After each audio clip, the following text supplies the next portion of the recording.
Okay, next, bakit po kailangan meron pong dedication?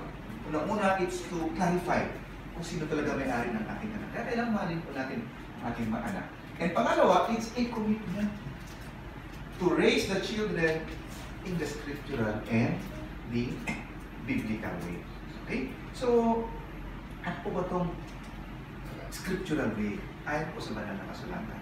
Paano po ba papalaki ng bata sa banal na kasulatan? Ano po ba kung paano po papalaki ng mga bata sa banal na kasulatan? Mababasa po natin. Pero tandaan niyo po mga kapatid, commitment po yan. Ano yung sabihin ng commitment?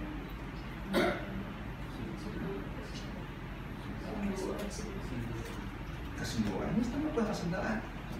Ang highlight lang talaga ng commitment, ito yung ginagawa, di ba nakipagsunduan ka, nag-promise ka, na kahit pagod ka na, kahit ayaw mo na, kailangan mo siyang gawin. Kasi committed ka. Commitment yun. Example, gusto ko nang lumiit ang tiyan ko kasi malaki yung tiyan ko eh. Ang commitment ko, paliitin yung tiyan ko. So, anong kailangan mong gawin? Kailangan, ano ba yun? May mga less kain. Hirap gawin. Less kain. Tapos exercise. Less naman ang kain. More exercise pa. Hindi madaling gawin yun. Kahit, pero commitment, ibig sabihin ng commitment, kahit na ayaw mo na, pagod ka na gutom ka na, gusto mo nang kumuha ng extra, hindi mo gagawin yun kasi committed ka. At ganun po yun. Pagdating po sa dedication, it's a commitment. Unang-una, it's an acknowledgement. Pangalawa, it's a commitment to raise the child in the biblical way, in the scriptural way. Paano nga ba ang pagsabi ng Bible ng pag-raise up a child in a scriptural way?